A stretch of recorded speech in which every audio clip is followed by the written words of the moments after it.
Bueno, llegamos entonces a este panel del final de nuestro encuentro de hoy, pero no menos importante que todo el enorme contenido que venimos disfrutando desde bien temprano. Blockchain más allá de las finanzas, una mirada humanista. Y comienzo a presentar a quienes nos acompañan, algunos a distancia y otros aquí en piso.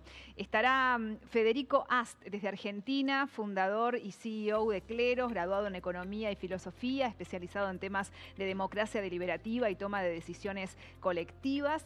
Y, como les decía, es cofundador de Cleros, un sistema de justicia descentralizada que aplica blockchain y teoría de los juegos en resolución de disputas. También está aquí en piso Gonzalo Sobral, mentor del Centro de Innovación y Emprendimientos de la Universidad Ort, donde también oficia como profesor, licenciado en periodismo y magíster en administración de empresas.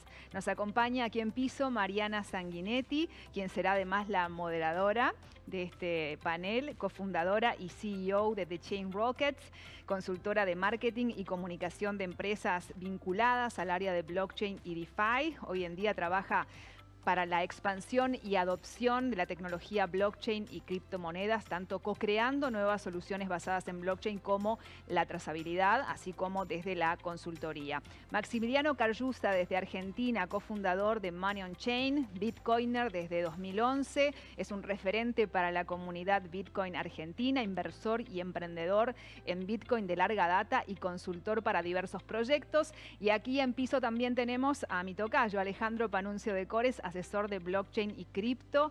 Como decíamos hoy, él se define como un emprendedor empedernido con más de 20 años detrás de todo lo relacionado a la computación, a la innovación, y además es uno de nuestros organizadores. Así que, Mariana, adelante. ¿Se presentó? José. Me falta. José Rodríguez. Pero me estaba olvidando de nuestro amigo de México. Perdón, José, gracias, Mariana. Eso es una moderadora atenta. Es que son tantos. Yo dije, lo dejo a Alejandro, que es el organizador, para el final, pero mirá vos. José Rodríguez nos acompaña desde México. Disculpa, José. Head of Business Latam en Chainbytes, es fundador del Museo del Caos y Icon Digital. Ahora sí, con las disculpas del caso. Y gracias, Mariana, por estar tan atenta. Por favor, bueno, buenas noches a todos. Muchísimas gracias por organizar Blockchain Summit un año más. Creo que es una instancia que nos debemos todos los que estamos formando parte de esta comunidad. Y hace unos meses, cuando comencé a charlar con Nacho Varese sobre qué podíamos conversar hoy, justamente, y yo le decía a Nacho algo que me pasa en mi experiencia personal, ¿no? Es como que estamos... la tecnología avanza muy rápido, estamos a 10.000 por hora, creo que socialmente eso es una manera que adquirimos de vivir y tenemos pocas instancias para pararnos, pensar y reflexionar. Todos los que formamos parte de este panel, de alguna manera estamos siendo propulsores de este cambio, ¿no? De un cambio de paradigma que va mucho más rápido que lo que fue Internet hace 20 años. Entonces, la propuesta tenía que ver con entrar un poquito más profundo, ¿no? Ahora que se está ensanchando el rabbit hole por el que van cayendo, a conocer esta tecnología y a conocer Bitcoin y cripto en general, ¿no? No quiero, antes de que Alejandro me tire de las orejas, creo que tenemos como que detenernos un poco y poder reflexionar. Y me pareció muy interesante cuando formamos el panel, empezar por conocer cuáles son los drivers que tuvo cada uno para crear su proyecto, ¿no? O sea, más allá de lo que se logró como consecuencia, prohibido pitchear su proyecto y contar sobre cada uno sobre su proyecto. Puede todo el mundo buscarlos en redes sociales y en internet. Pero sí me interesa muchísimo conocer el ethos, no detrás del blockchain, sino detrás de sus propios proyectos. Entonces me gustaría comenzar con Federico Ast, con Cleros, y nos vamos pasando la posta y me vas contando, Federico, bienvenido. ¿Qué fue lo que te llevó a crear Cleros? Más allá de que todos más o menos conocemos cómo funciona, pero ¿cuál fue el driver? ¿Qué problema necesitábamos solucionar? Bueno, un gusto estar acá y bueno, surgió realmente de una observación de lo que es la realidad argentina. Ustedes que están en Uruguay, bueno, viven un país de estabilidad y de prosperidad, pero como saben, los que estamos en Argentina tenemos una historia muy amplia de problemas monetarios, problemas de corrupción, problemas de gobierno. Y digamos que la pregunta, o sea, por eso el cripto llega a Argentina de una manera muy temprana en comparación con el resto de los países del mundo. ¿Por qué? Básicamente porque, bueno, era una tecnología que nos permitía a los argentinos, bueno, buscar una alternativa monetaria en un sistema que estaba bastante en malas condiciones.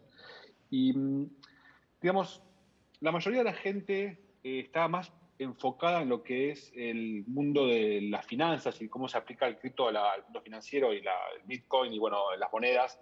Pero yo lo que veía era que en el blockchain había una tecnología más amplia, una tecnología de gobierno que permitiría reformar otra serie de situaciones que habían sido muy complicadas en la historia argentina, en particular la corrupción y los sistemas de la poca transparencia, en particular en la justicia, que es un problema que Argentina tuvo durante mucho tiempo y que, bueno, afectó mucho el desarrollo de la gente que vive en este país. Y entonces, ya había algunas personas que estaban trabajando en temas de gobierno, por ejemplo, no sé, Democracy Earth, con temas de votación, pero yo me di cuenta que todavía faltaba alguien que esté pensando en cómo aplicar blockchain en la justicia y, en particular, eh, cómo repensar los sistemas de justicia con las tecnologías que tenemos hoy, ¿no? Porque lo que hay hoy en la justicia es algo que se pensó en el siglo XVIII, en un entorno diferente, con tecnologías diferentes. Entonces, si pensáramos, como dice Elon Musk, los primeros principios del sistema de justicia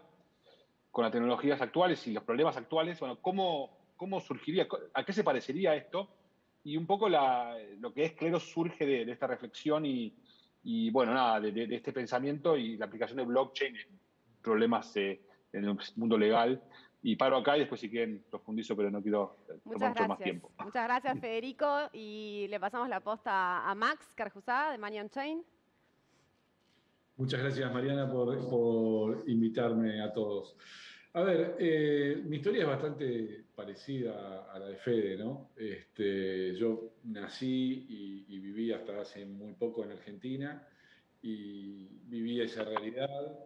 Vi a mi padre perder 3 veces los ahorros de su vida, atrapados por diferentes formas de corralito, ahorro forzoso, bonos y demás.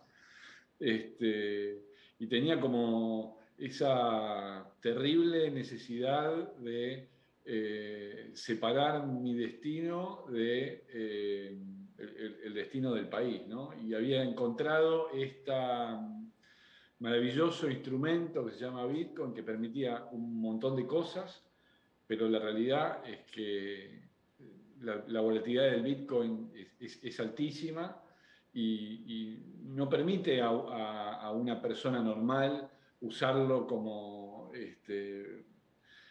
reserva de valor estable, digamos. El Bitcoin es genial para ahorrar a largo plazo, pero si yo voy a vender el auto y tengo que tener la plata 3 meses, por el motivo que sea, para gastarla dentro de 3 meses, por ahí ponerla en Bitcoin no es la mejor idea. Y bueno, Money on Chain nace de esa necesidad, ¿no? De la necesidad de poder tener un ahorro en una moneda estable y que no venga la siguiente resolución de turno y se quede con todos mis ahorros. Bien. Ahí hay una realidad, una realidad común en los argentinos que se repite y que hoy lo estamos viendo en otras regiones también. Ale, que estás acá, contame un poco en tu caso. Bueno, en mi caso, al principio el CFX básicamente era pura finanzas, ¿no? A ver, yo conocí Bitcoin en el 2014, obviamente en aquel momento no invertí porque no estaba en España, no le prestaba mucha atención, me gustó la tecnología, pero sí ya lo mostraban como que algo que iba a ser futurista, etcétera, todo lo que conocemos. Y luego sí, empezamos a hacer justamente trading, algo que es puramente financiero, pero dentro de eso empezamos a ver que lo que era la educación financiera, sobre todo a nivel local, escaseaba muchísimo. Eran las razones por las cuales, como comentaban anteriormente, que se metía la gente dentro de lo que eran los mercados o comprar Bitcoin o especular, era como saltarse 50 escalones en lo que era portafolio, ver lo que uno va a arriesgar, por qué era tan volátil, etcétera. Simplemente el ejemplo típico de voy a hacer mucho dinero muy rápido y me voy a hacer rico y fantástico. Entonces, por ese lado, ya encontramos algo que decíamos, no, acá, antes de buscar cualquier tipo de interacción con alguna persona, había que ver, bueno, qué base había detrás de eso. Entonces, eso por el lado de CFED, que bueno, al final siempre encontramos algo que podemos colaborar de ese lado para fomentar que por lo menos en Uruguay, ¿no?, lo que es la educación financiera avance, o sea, crezca, sin más lejos, porque creemos que hay un debe. Y después luego, evidentemente, con el tema de los eventos, ¿no? Tanto en el Blockchain Summit, que por suerte pude empezar a participar hace 2 años ya, también creamos otra instancia que es el Legal Tech Summit, justamente con la idea de fomentar todo esto que está increíble, pero buscar que tenga algunos espacios para poder mostrar gente que le interesa, mostrar todo lo bueno que tiene, lo que puede tener, para avanzar y, bueno, mejorar dentro, sobre todo en Uruguay y para mí en el mundo, lo que podemos colaborar. Bien, buenísimo. José, contanos tú, desde México está José, ¿verdad? Sí. José, ¿te perdimos? Bueno, voy yo. En Canon Chain, con la trazabilidad de... Ahí está. Tiene un poquito de José. delay, Mariana. Ah, no te escuchaba. Buenísimo. ¿Qué tal, José? Bien, Perdón. somos de Ciudad de México. Muchas gracias. Y gracias también a Blockchain Summit por la invitación. También hace rato estuvimos en el panel de NFTs. Y en mi caso, pues yo vengo del sector financiero. Yo trabajé durante pues, casi 20 años en sector financiero, más que nada en casa de bolsa. Y yo más que nada, más que ver las inversiones y todo, yo lo que veía eran los sistemas y mover capitales internacionalmente. Entonces, no era, sí tuve en algún momento de eso la parte de trading y de front office y todo, pero también veía lo que se llamaba el middle y el back office. Entonces, ahí veía muchos sistemas internacionales como la Bolsa de Estados Unidos, que tiene un custodio llamado DTC. En Argentina no operé, pero sí en Perú, Chile, Colombia, México, África, varios países. Y la verdad es que en el mercado de capitales, o sea, el mercado de acciones, el mercado de deudas es lo más grande que existe dentro de los mercados que hacen intercambio de tiempo real. Bueno, excepto Forex y derivados, pero pues eso ya es otra cosa. Y se mueven trillones de dólares a través de sistemas, la verdad, muy ineficientes y muy parchados, y muchos que son sistemas de hace 20, 30, 40 y hasta...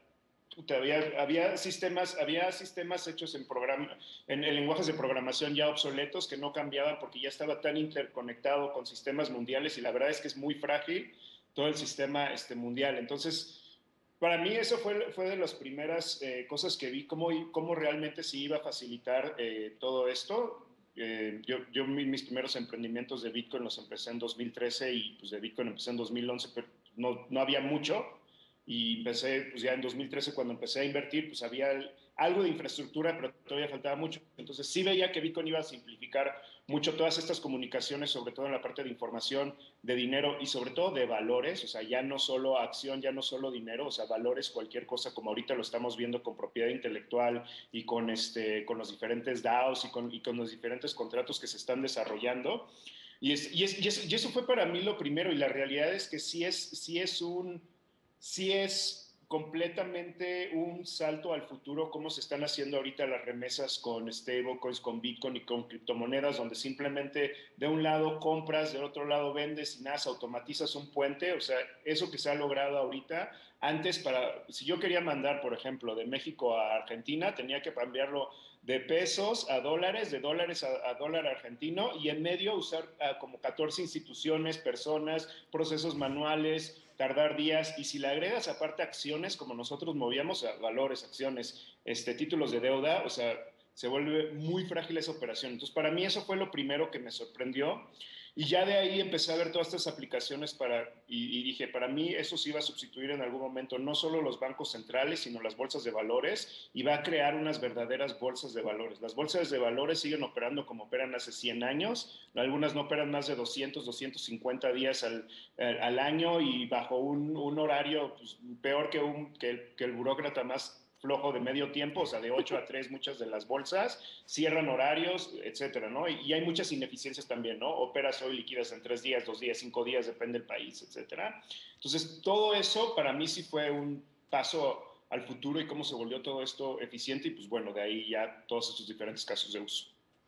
Súper interesante, muy cierto lo que decís. Bueno, voy yo con Canon Chain, con la trazabilidad de cannabis medicinal sobre blockchain, y esto nació en el CIE, Gonza. Sí, nació en el CIE, y una de las cosas que tratábamos de resolver en aquel momento, junto con Enrique y con Omar, cuando se gestó el proyecto, era cómo podemos hacer que el productor tenga la sartén por el mango. ¿Te acordás de eso? Y tenía que ver con el tema de la confianza. En lo que es el comerciar el cannabis, exportarlos al exterior, lo que sucede es que el broker, que es el intermediario, tiene un rol fundamental, sumamente importante, y así cobra, ¿no? y tiene su comisión por eso. Y está muy bien porque es el que desarrolla el negocio, pero también gran parte de ese fee que está cobrando es por decir, yo fui, vi, vi lo que están haciendo, vi cómo lo están haciendo y puedo dar fe de que esto es lo que hicieron.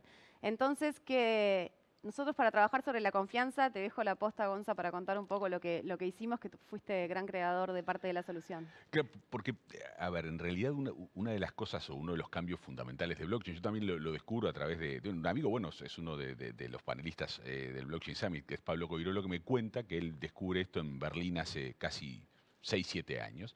Y cuando él me lo cuenta, digo, qué interesante. Digo, porque a mí la verdad la especulación financiera no me interesa. Digo, me gusta lo que me contaste, la tecnología que está atrás. Dije, voy a empezar a mirar de eso.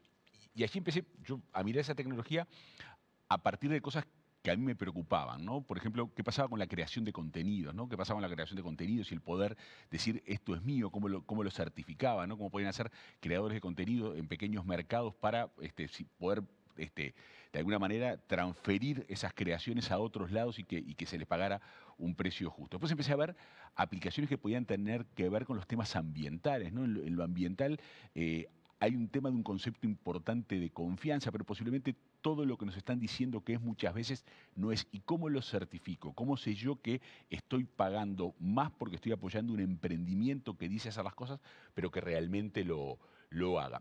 Y eso fue así hasta que, bueno, con el CIEP pudimos combinar fuerzas para poder hacer este primer proyecto. Y la idea era cómo lograr eso, es decir, cómo lograr que si nosotros íbamos a tener como país una producción de cannabis medicinal con determinadas características y eso se pagaba bien en los mercados del exterior, bien, cómo ayudar a esos productores para que pudieran demostrar cómo había sido el proceso a lo largo de ese tiempo. Porque ahí está una de las claves. Se habla mucho de blockchain como Internet del valor. Yo creo que es Internet de la confianza, ¿no? Eso que es tan complejo de construir, que las sociedades intentan construir, que tiene que ver con muchos sentimientos, ¿no? Digo, en la confianza, en el concepto de confianza, se mezcla la esperanza y el miedo en el mismo punto, ¿no? En el mismo momento. Entonces, ¿cómo generar una tecnología que trabajara con la confianza y sobre todo con la confianza descentralizada, ¿no? Como yo soy capaz de confiar en otro, porque pensemos que solamente el mundo de las plataformas en Internet es el mundo de la confianza.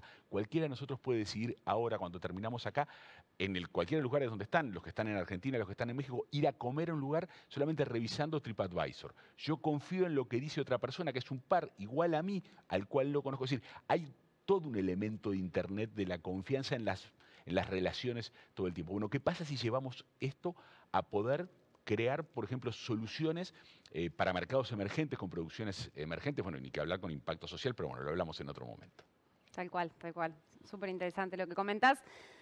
Hace unos días estaba escuchando un podcast de Peter McCormack y Dan Hell y hablaban sobre la ruta a la hyper-beaconization, ¿no? Y a qué distancia estamos. Y una cosa súper interesante que decía Dan Hell sobre eso, que me llamó mucho la atención porque era una analogía que creo que todos podemos relacionarnos con ella, es que cuando uno va a entrar en algo o a interesarse por un tema o a comprar algo por internet, por ejemplo, se calcula en marketing digital cuál es la distancia de la primera vez que uno fue expuesto a ese producto o a ese servicio hasta que compra, ¿no? Y en la mayoría de las veces hay 2, 3, pero no hay más que eso. Y él hacía el paralelismo con Bitcoin, que es el más extenso de los múltiples toques, ¿no? Que entre la primera vez que escucho hablar de Bitcoin y la vez que decido adentrarme en el agujero, que sin duda creo que hoy se está ensanchando, hay una distancia muy grande y que estamos hoy en día en ese momento que podríamos llamarle a punto caramelo, otros pueden pensar que falta un montón para ese momento, ¿no? Pero que estamos en ese momento donde ya las personas han sido tocadas por múltiples lados, ya pensaron que era un disparate, ya las grandes empresas dijeron que era un disparate, después vieron que se quedaba, y ahora estamos entrando a que hay un montón de gente que suele ser early adopters, ¿no? Que adoptan algo rápidamente y se durmieron, que directamente tienen FOMO, ¿no? Que es el fear of missing out. El miedo a quedarse afuera de esto, y eso genera, que a vos te pasa mucho, Ale, en tu práctica profesional, que la gente dice, quiero invertir en Bitcoin, no quiero saber nada por 5 años, pero quiero participar, no me quiero quedar afuera de esto.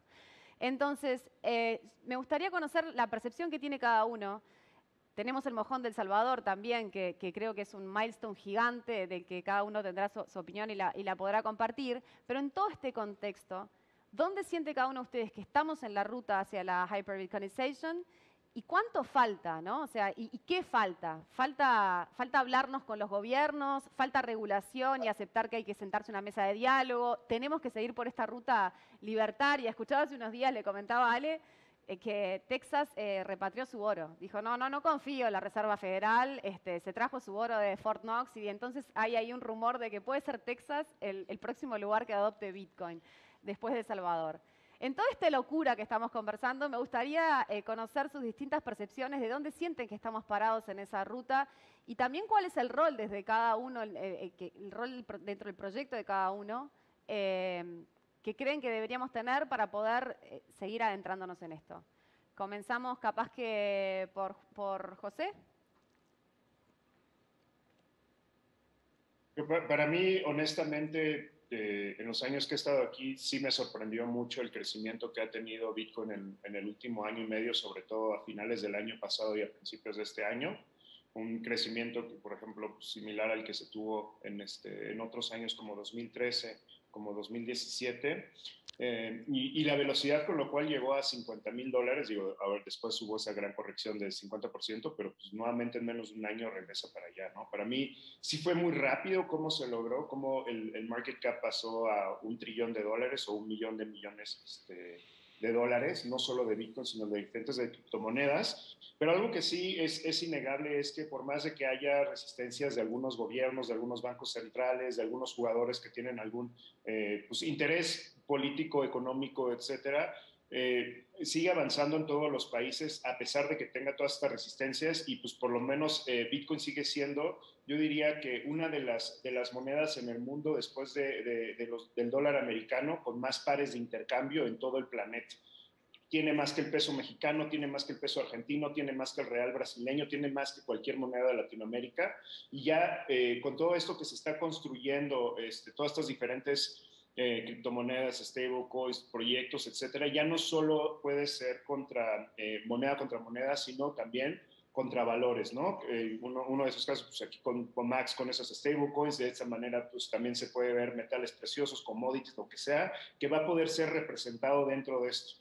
Entonces también, pues no es casualidad que estén las instituciones financieras, muchos creen que es algo reciente, pero la realidad es que muchas de las grandes instituciones financieras han invertido y experimentado dentro de este mundo desde 2015 hasta 2018. La mayoría de los grandes bancos, bolsas de valores, todas las instituciones financieras, por más de que digan localmente que están en contra, sus dueños, los bancos grandes del mundo, están dentro de este mundo y pues también, como mencioné, es un sistema no solo financiero, sino también de información que se está quedando obsoleto y donde nos podemos, así como nos vamos a poder interconectar ahorita como lo estamos haciendo con blockchain y con Bitcoin, para que cualquier persona tenga acceso a los servicios financieros, que eso fue uno de los grandes puntos a favor de la ley Bitcoin en El Salvador. Por ahí me fui un mes a El Salvador justo cuando se aceptó, y es porque, pues, Salvador, similar a Latinoamérica, pues tiene grandes índices de pobreza y también la mayoría de la población no tiene acceso a servicios financieros. 7 de cada 10 personas no tienen acceso a una cuenta bancaria, banca en línea, un cajero automático. Se tenían que estar sábados y domingos, veías filas enormes por cuadras de gente que iba físicamente por dinero desde locaciones lejanas, lo cual también es un gran riesgo. Así también operan la mayoría de las remesas en Latinoamérica, o sea, teniendo esos grandes riesgos. Entonces, como mencionan, ¿no? Incluso como lo han mencionado los mismos, o sea, pues yo la verdad me considero ideológica y políticamente anarquista, pero pues ahí tiene razón algunos puntos el presidente Nayib Bukele. ¿Qué tan mal se puede poner si los bancos y los gobiernos ya fallaron durante décadas para que la gente tenga acceso a servicios financieros? Que sumemos Bitcoin, que está creando, por lo menos en México, por ejemplo, una de las generaciones más grandes de inversionistas en toda la historia de México, que no lo habían logrado las bolsas de valores, y una gran cantidad de personas que están teniendo su primer acercamiento con inversiones y servicios financieros internacionales, incluso dólares, a través de estas tecnologías. No fue el banco, no fue el gobierno, no fueron instituciones financieras, no fueron un grupo de asociaciones civiles o políticos, fue esa tecnología donde voluntariamente cada uno estamos construyendo lo que creemos que es más conveniente y a través de prueba y error, creando lo que para mí no solo es el mejor sistema financiero de la historia de la humanidad, sino uno de los mejores sistemas de información y muy importante. Es la única moneda en el mundo que no ha podido hasta ahora ser falsificada. Todas tienen fraudes, todas tienen falsificaciones. Puedes hackear algunos sistemas, puedes hackear algunas plataformas, pero en sí el sistema, hasta ahora, no puedes hacer lo que haces en los bancos. En los bancos cada año hay un gran presupuesto para fraudes bancarios y para problemas de robo, ya sea de diferentes cosas, ¿no? Puede ser de documentos, de dinero, de fraudes, etcétera. Y aquí es algo innecesario. Y otra cosa, te quitas todo el riesgo de contraparte que tienes en todo, casi todos los instrumentos financieros del mundo. Entonces, es la punta del iceberg de una de las herramientas de información y financieras más poderosas que hemos tenido desde hace mucho tiempo. Y aparte, que todo el mundo tiene acceso desde su celular, por ejemplo. Bien, muchísimas gracias, José. Max, ¿te parece que es necesario sentarse a la mesa, que haya regulación, conversar, acercarse el mundo fiat con el mundo cripto o dejar que eso fluya? ¿Cuál es tu posición al respecto? ¿Cuál es tu opinión al respecto? Mira, yo creo que es inevitable. O sea, yo creo que no. A ver, a nadie que esté en esta industria le divierte la regulación, porque la regulación de alguna manera pone trabas o hace más lenta la innovación. Pero la regulación en este sector es inevitable. O sea, todo el sistema financiero está regulado y esos puntos de contacto entre Bitcoin y cripto y el sistema financiero van a estar regulados casi de la misma manera como que el efectivo está regulado. No sé, vos seguramente en algunos países hoy ya lo podés hacer, pero seguramente en poco tiempo en cualquier país del mundo vas a poder comprar una casa con Bitcoin. Pero vas a tener que cumplir con las regulaciones de ese país para poder comprar esa casa con Bitcoin. Yo creo que la regulación es inevitable y que hay la gente que está en la industria, nosotros, tenemos un papel o un rol muy importante en explicarle a los reguladores esta tecnología. Porque si bien es lógico e inevitable la regulación, una regulación extrema de esta tecnología puede matar la innovación. Y esta es una tecnología que le puede mejorar la vida a miles de millones de personas. Tal cual, coincido, 100%. Una cosa que a veces me pregunto es, pensando en el ethos de blockchain y las ideas que inspiran todo esto, es si terminará siendo la riqueza distribuida equitativamente, que es parte como del sueño idílico capaz, o terminará, y esta pregunta se la quiero dejar a Federico, o puede ser que termine sucediendo lo que sucede históricamente o hemos visto en el mundo tradicional, y es que, bueno, algunas personas más privilegiadas y con mayor nivel educativo y accedan a esta tecnología y que los demás queden un poco más rezagados o nunca puedan llegar a utilizarla en su plenitud. ¿Eso de qué depende? ¿Es modificable? ¿Es una realidad que habría que ir aceptando porque hay cosas que no cambian? No sé, Federico, si tenés alguna reflexión. Es una pregunta difícil que te tiro. Bueno, es una gran pregunta y, o sea, a mí lo que más me fascina de la tecnología esta es que, digamos, es una continuación de una serie de tendencias que ya Internet nos había traído. Digamos, con Internet ya cualquiera podía, de cualquier lugar del mundo, formarse, digamos, como, no sé, pues yo puedo aprender programación a través de YouTube o a través de una plataforma online gratis y me daba un conocimiento que antes únicamente podía acceder quizás en una universidad de muy buen nivel. Y, digamos, una vez que la gente de cualquier lugar del mundo puede formarse a través de Internet, bueno, pero comercial era muy difícil porque yo estoy en Argentina y es muy difícil mandar dinero al exterior o recibir. Y entonces, digamos que el hecho de que tengamos cripto ahora permite como que igualar el terreno del juego para gente de todo el mundo para competir en función de sus talentos propios y ya no tanto del lugar donde le haya tocado nacer por suerte o quizás del tipo de educación que haya podido tener en la infancia o digo, en la universidad, porque esto desde un punto de vista muy práctico, nosotros muchos de los chicos que trabajan en Cleos, o sea, son gente que se formó realmente de manera autodidacta, como les digo, a través de Internet. Esta gente, muchos son del mundo del desarrollo y que son personas que gracias digamos, a Internet para formarse y después también gracias a la posibilidad que nos da el cripto de mandar y recibir dinero de manera muy práctica y muy fácil, y muy económica además, le da la oportunidad a una persona que está, digamos, en Buenos Aires, San Pablo, Cafayate o donde sea, para poder participar en la economía mundial en igualdad de condiciones con un tipo que está en Londres, Nueva York o Singapur. Entonces, me parece como que el nivel de igualamiento de oportunidades que da el cripto es algo que no se había visto nunca antes de Internet y creo que es el aspecto transformacional que a mí más me entusiasma de todos, que es la posibilidad de construir una meritocracia a nivel mundial, que es algo que realmente antes nunca había podido ser posible. Bueno, muy esperanzador tu mensaje y ojalá que así sea. Pensando ahora ya en el escenario de El Salvador, y hace unos días Kurman decía, tenemos todos los bitcoins la responsabilidad de que eso funcione, ¿no?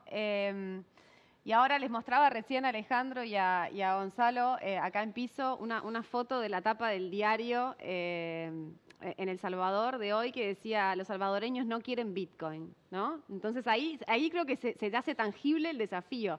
Ya no estamos especulando si lo adoptan, si no lo adoptan, o se hace tangible, por lo menos que hay un desafío. Podemos pensar que es una movida de prensa de los bancos, posiblemente, pero también podemos aceptar que es un desafío grande y creo que todo el ecosistema tiene que poner mucho cariño y mucho trabajo en ayudar a que eso funcione. Entonces, Gonzalo, vos que conoces bien esa zona, ¿te parece que hay una ruta para la adopción razonable, más allá de la ley y lo que entra en vigencia la semana que viene? ¿Es el trabajo a distancia, los freelance cobrando, es la remesería, es el acceso a préstamos en una población que no lo tiene? Nada, sé que es medio timba la pregunta que te hago, pero ¿por dónde te parece? Las cosas funcionan cuando le cambian la vida a la gente, ¿no? Cuando impactás en las personas. Más vale que si vos dependés, como depende buena parte de Centroamérica, de las remesas que llegan del exterior y las remesas empiezan a dejar de pasar por un peaje de dinero, eso se va a adoptar. Más vale que si vos estás vendiendo tu trabajo a $1 la hora en El Salvador y lo puedes vender a una empresa en Estados Unidos a distancia en 10 o 15 veces más y te llega ese dinero, va a funcionar bien también. Esto funciona en la medida que le puedas cambiar cómo le impactas a la gente, pero no solamente cómo le impactas la vida a las personas en el tema del dinero. Pensemos en algo que es una pandemia a nivel mundial y no es el COVID, por ejemplo, todo lo que tiene que ver con violencia doméstica, que cada vez más en el mundo empieza a haber acciones muy rápidas, a veces desde la autoridad central y a veces del Poder Judicial, de cosas que tienen que pasar automáticamente una vez que se prueba un caso de eso. Eso demora mucho tiempo y en muchas de sociedades que están menos desarrolladas demoran más tiempo en esas acciones en las cuales le va la vida a las personas. Imagínate poder montar acciones rápidas sobre contratos inteligentes. Es decir, que cuando sucede esto, del otro lado acciona lo otro. Imagínate solamente eso, Mariana, lo que puede llegar a impactar en el cambio de la vida de las personas. Entonces, si una parte importante de la adopción en Centroamérica tiene que ver con que la gente por lo menos lo primero lo vea desde el lado financiero, bienvenido. Pero en la medida que le impacte la vida a las personas, eso va a cambiar. Estoy pensando en el proyecto Cacao en Ecuador, donde pequeños cultivadores de chocolate han logrado trazar sobre blockchain y están exportando por 2 o por 3, con la calidad que tienen, con proyectos agroecológicos fantásticos, a Bélgica, es de los principales compradores de chocolate en el mundo. Es decir, cómo vos con pequeñas acciones impactás en la vida de las personas. Sí, me acuerdo, ahora me hiciste acordar del proyecto Seeds, ¿te acordás? Claro. Que lograban que los pequeñísimos productores pudieran hacer un hub para poder exportar café. Eran granos de café y cobraban en cripto. Entonces había toda una ONG que se encargaba como de la pasarela para poder educar y parecía un proyecto que era inverosímil y que poco probable de funcionar. Y bueno, funcionó y está operando. Tenemos que ir cerrando, pero voy a hacer la pregunta que te prometí, Ale, que no iba a hacer, que es nada, para terminar como con un toque de humor, ¿no? O sea, ahora está toda esta gente entrando a Bitcoin con esa idea de holdear, y si todos holdeamos, ¿qué vamos a mover, no? O sea, entonces quiero preguntarle a cada uno así, rápido, mínimo, no un financial advice, está claro, pero mínimo, ¿cuánto tiempo tenés que agarrarte de ese Bitcoin? Dale, Ale. La pregunta que te prometí que no iba a hacer. Empiezo contigo. El tiempo mínimo, a ver, es como todo. Yo lo que aboco justamente era en lo que es en la educación, ¿no?, financiera, entonces no hay un tiempo, es un objetivo que uno tenga, porque en esto de la volatilidad que tiene, por la confianza que se le tiene a la blockchain que tiene Bitcoin hoy en día, el valor que se le da hoy, que es básicamente 5 veces mayor al evento del año pasado.